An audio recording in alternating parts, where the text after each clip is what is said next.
Well, to fish on the surface is probably the most exciting salmon fishing there is. You see everything, you follow your fly, and it's just fantastic, I think. And how many people actually dare to put a dry fly on, and when do we do it? We put it on when nothing else works, and we try one foam fly or a waker or a pitch. But that's our Scandinavian tradition. In Canada and in Russia and other places, they know that to fish on the surface can also be the most effective way of catching a salmon. I think important things are to fish in not too deep water, decent temperature. You can catch them on cold water too. I caught one in Russia on 3 Celsius. But and also not too cold water. A clear sky like this is not actually necessary. We think it's good for fishing on the surface. I think it's equally good on a cloudy day. But try to fish in not too deep water, and fish them fast, and also cast them over and over again over the fish. They might not take it first time. I'm gonna go out here now with our actually sample on our new Sailor 9 foot 6'7". The sample we decided to put in production. We put the Sailor 1 on the floater, of course, and I'm gonna do one of our wakers, and we'll see. Welcome to our 43rd little film in our series, Pattern of the Month. And for me, salmon season is over. I'm just back from a little road trip, taking me to Kungsholmen and then directly to Tweed in Scotland, and last days on the and for this season I'm done now. I decided not to go to BC, which was planned, but that's how it is. We're now looking forward to our next season, which will be better, and we're gonna catch more fish, hopefully. It's been, for me and for many, a quite lousy season actually. Okay, I'm gonna tie a different fly today. I'm gonna tie a waker, and it's when you speak to salmon anglers, the best is to see the fish take the fly, and even better, I think, is to see the fish when they open their mouth and just suck them in. And my waker is a fly that, or a fly design that's not mine, and it's not new, but I came across it first time, I think it was 1990, on the Dean River in British Columbia. There was a fly called the Mikael ugly, and it's a quite simple gray fly. The way I tie them, I used moose hair, and I put the moose wing on, and then I let a little lip out, and I used a bit of super glue, and I pressed them with my pliers to make them flat, to make them stick up like this, and make the fly skate even on the very fast pools and then in the wavy water. And the Dean River fish loved them, and I could fish on Mikael uglies both in Sweden and Norway. And I tried to find in my collection of flies, I know there are some old Mikael uglies somewhere, but I didn't find them for this film, unfortunately.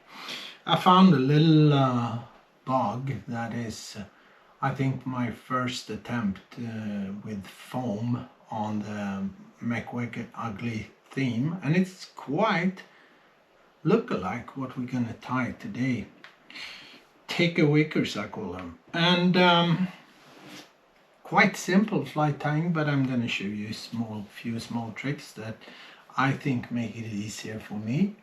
And I'm no expert on deer hair, but there are people tying almost only deer hair flies, and they do creations that makes you just think, wow.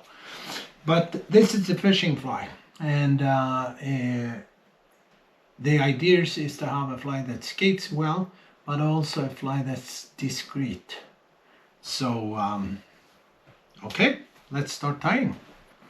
Today I'm gonna tie on our small tubing, and actually I have quite a few people saying that our Fitz tubing is the only small or only tubing with this narrow diameter where you actually can put a hook. You can also do that. I'm gonna show you. You can use a little rubber to put a bigger hook if you want. Okay, so I start by cutting this, and I'm tying on our bronze color. I will use a 3 centimeter one here, and I will start, sorry for wrong color of lighter, but I will start by just melting a little edge here. This little edge is not really necessary, but this edge is going to be the front of the fly, and I put it on my needle. The good thing with our needle is that it takes all these 4 diameters we have. Today I'm tying with 8/0 thread, and the good thing with this is that it's stronger than a 12/0. I tie these flies with a 12/0 too, but the 8/0 makes it possible to pull a little harder.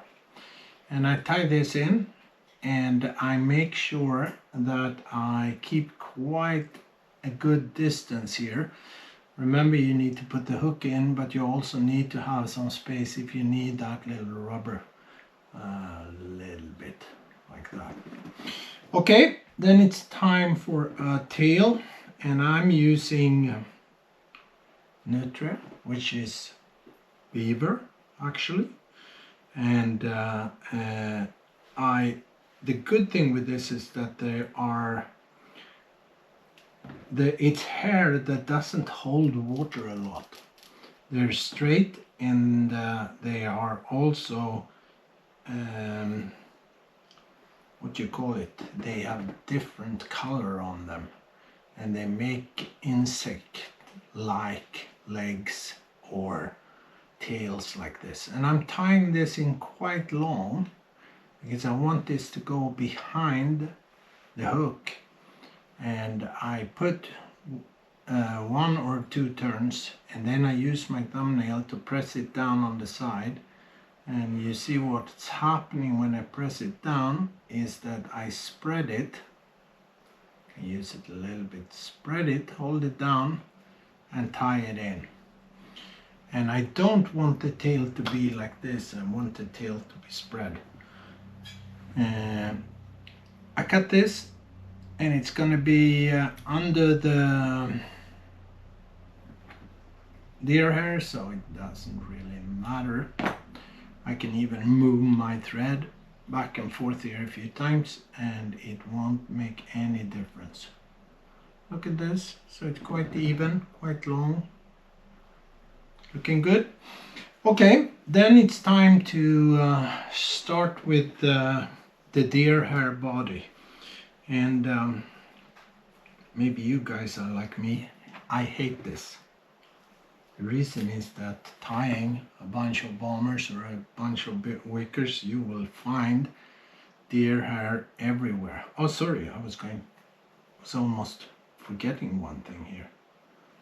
Just hating this material so much, so I just wanted to go on it. Now what we're gonna do first is we're gonna tie in a little foam body.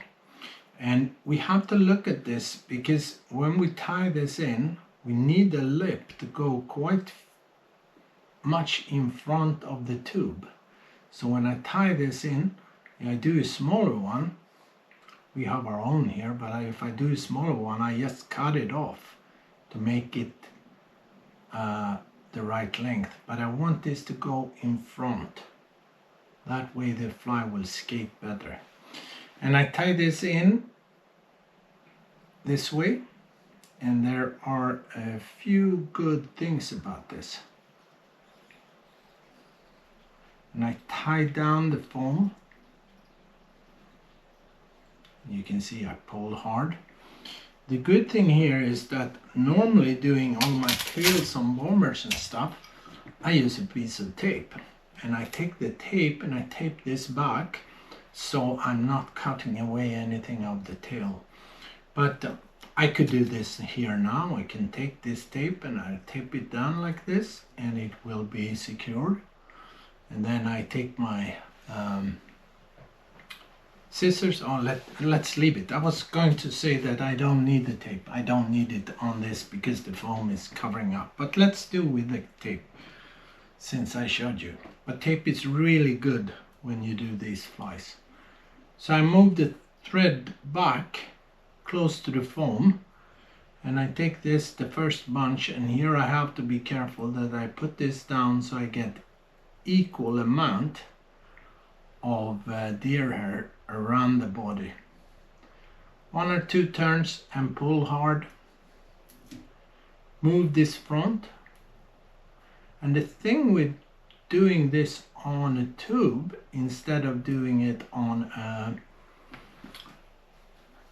hook is that on a hook you can pack it the way that you slide down the bunches, but since we pull hard on this, it's not possible to pack this on a tube the same way. So I have to make sure I press down and I put this turns on close to each other, and I just push them back, move down the thread, do a little more.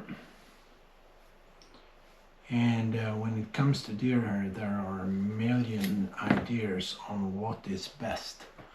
The thing with deer hair is that it holds a lot of air. That's the good thing. A little bit bigger bunch here. 1 or 2 turns and pull it hard so it all comes up. Push it backwards and move this down. And like the experts on this, they pack them so tight so it almost looks like foam. In a way it's nice, but on these flies it's not necessary at all. It's quite the opposite. I think they look more insect-like if they are not as tightly tied.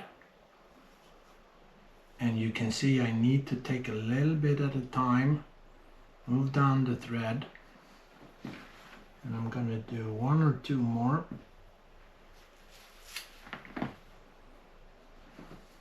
I prefer not to take very much.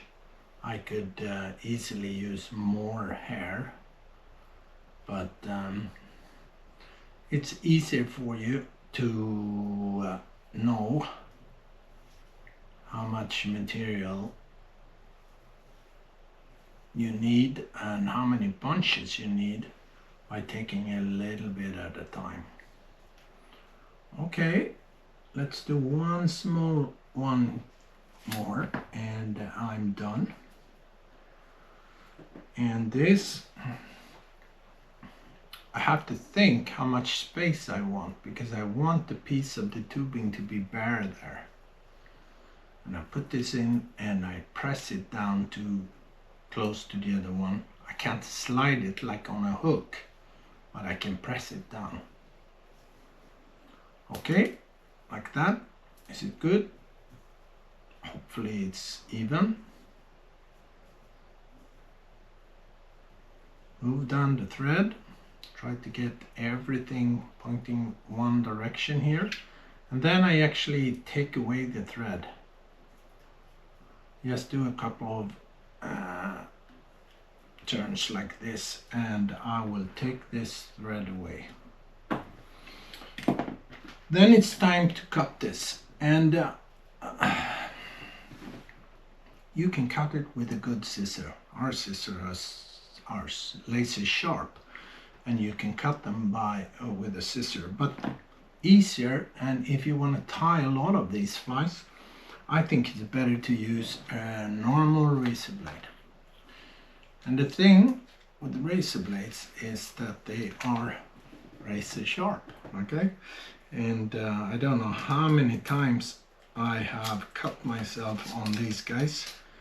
You pick a razor blade, you need to pick one that is very soft like this, so you can bend it.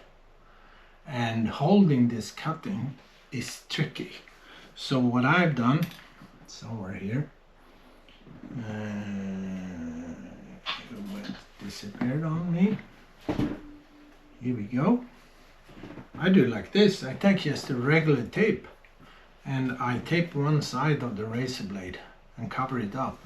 This way I have something to hold, and I can also bend this and cut with a bend like this, which I think is better. When I do this, I start underneath and I turn this so I have upside down, and I take this and I want it to be fairly flat underneath, so there I can just take the razor and cut this. And you can move it sideways a little bit and you cut it down. And as I said, the ones that are experts, they do this in half a second and it's done.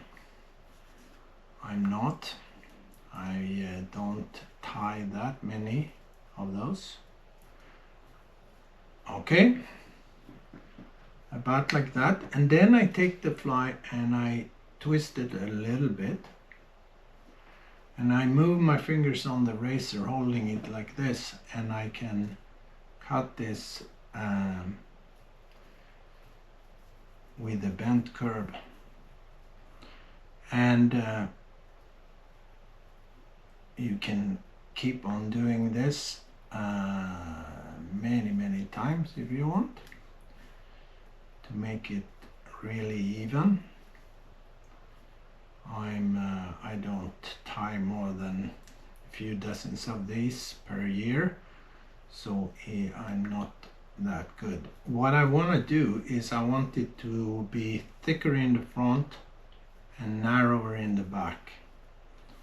And you can see now how it's easier for me to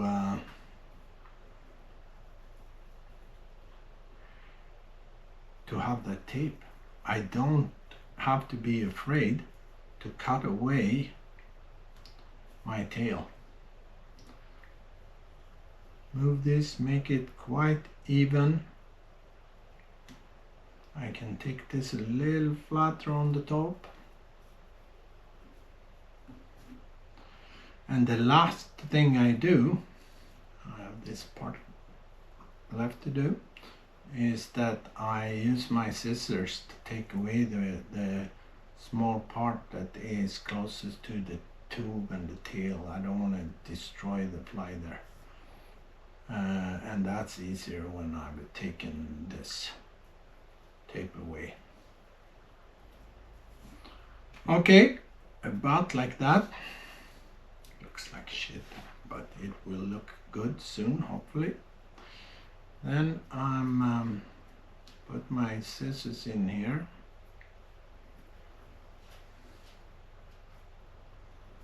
And I will take this tape away. And I just pull it away.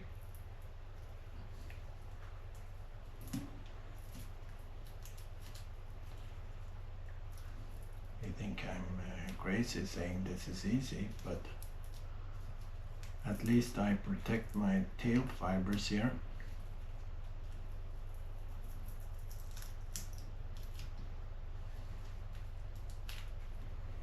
Here we go.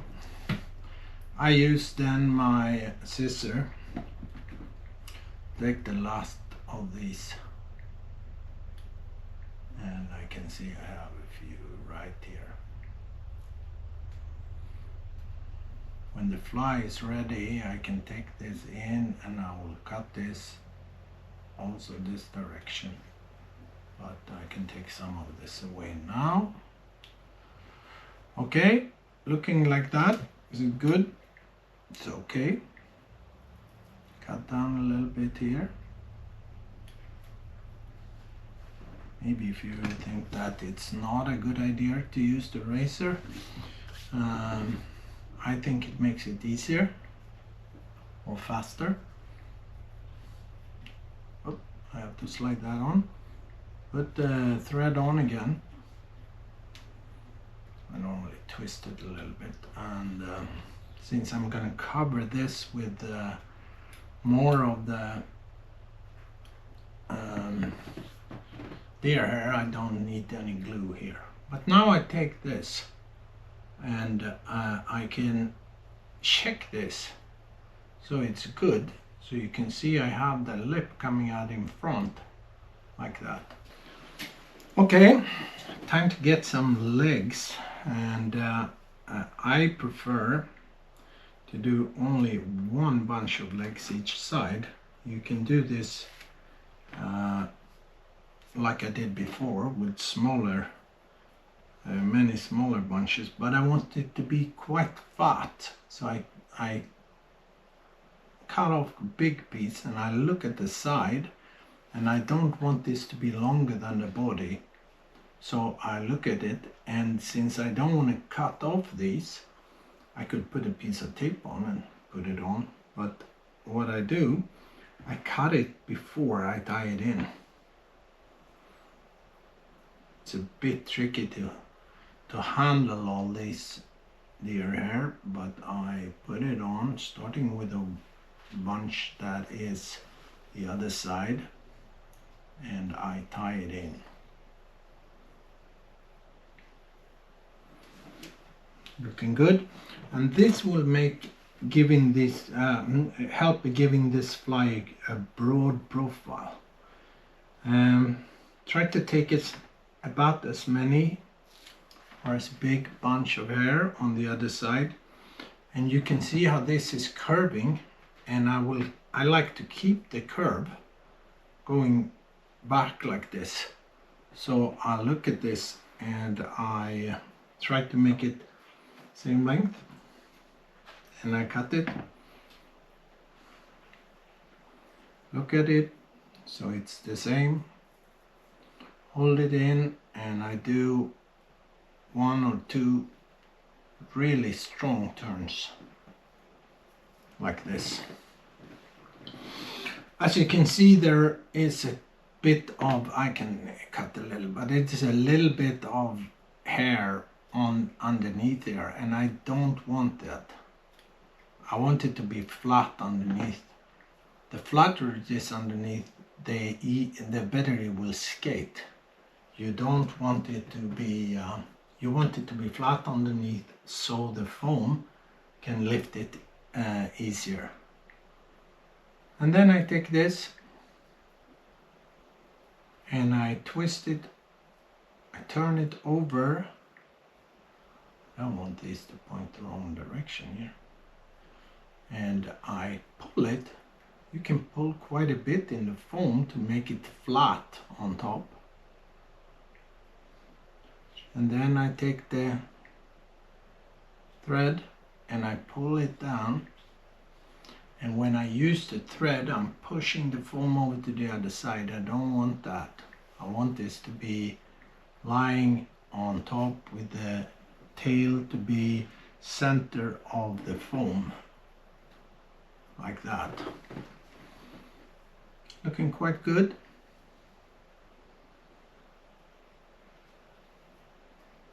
Move this a little bit back before I put a couple of more turns. Then I take a little bit of glue, put the glue on the thread so I get a little bit, and if you think it's too far up, you can just hold this and the glue will come down where you want it. And I just put these turns on that are glued, pull it, leave it a few seconds, and I don't need any knots, I just take it out.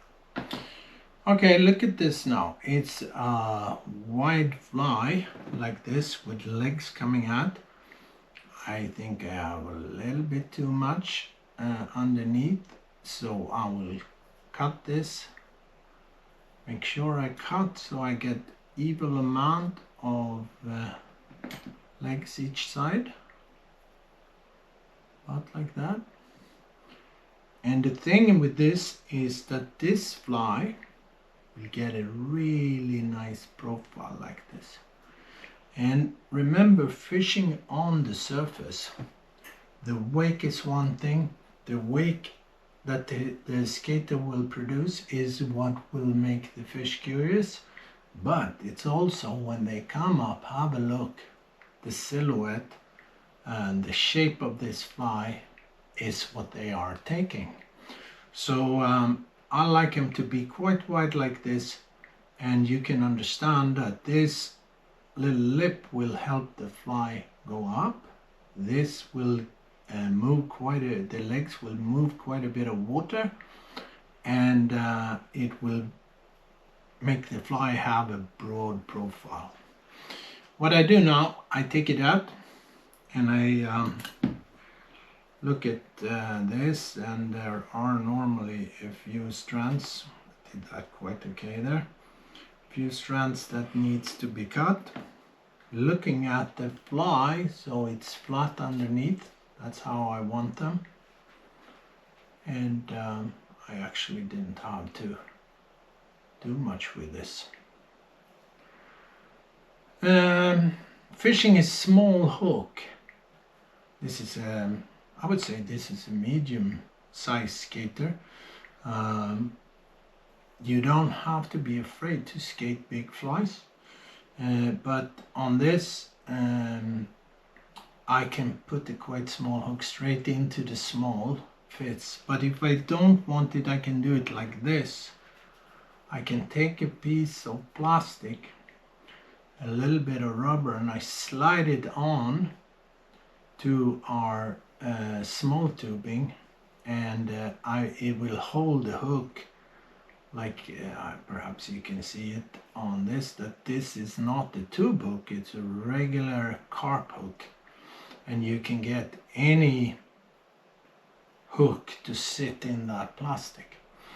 And of course it's quite important to fish a light hook on a fly that you're supposed to fish on the surface. But I would say to fish a skater like this, if you don't add too heavy hook on, it's almost impossible to sink them. And see why I hate this? This is how it looks. You get this stuff everywhere. 3 days after this, you'll find it in your underwear. Anyway, okay, but ever since I started fishing those skaters, this actually turned out really nice. I like the shape where it's fat and narrowing with a few strands of tail, exactly the way I prefer to have them. But when you start to fish those, they have taken over quite a bit on my skating. So my green bomber used to be my best skating fly, but now you will find green ones like this in my box. Most of them, the way I started using these is I had one light and one dark. I think the wake is more important than the fly, actual fly, but this is how I started using him. Today I have green ones with a yellow rubber, where you actually see the yellow on top. Good. It's also very good to be able to fish those free floating and to actually see them. I have a black one I fish, pitch black one, where I use a fluorescent orange on top. So I think wakers are a Canadian steelhead idea from the start. But I think these kind of wickers will take over quite a bit of our dry fly fishing also for Atlantics. Simple tying, but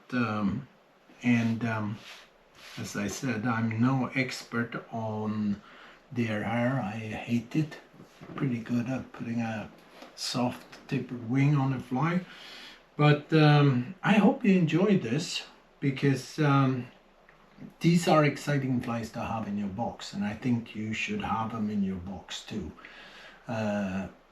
We get fewer and fewer salmon on the rivers, and we will have to try to put these on when the fishing is really, really good. When fresh fish are running, they love the wake on the surface. Okay, not too much tying, but quite a bit of talking. And we have here our little packs, and this time it's a bit different. We get our fly pack, fly of the month, in one of our boxes, not instead of the wallets that we normally use. And we also have decided, since there's not that much material, our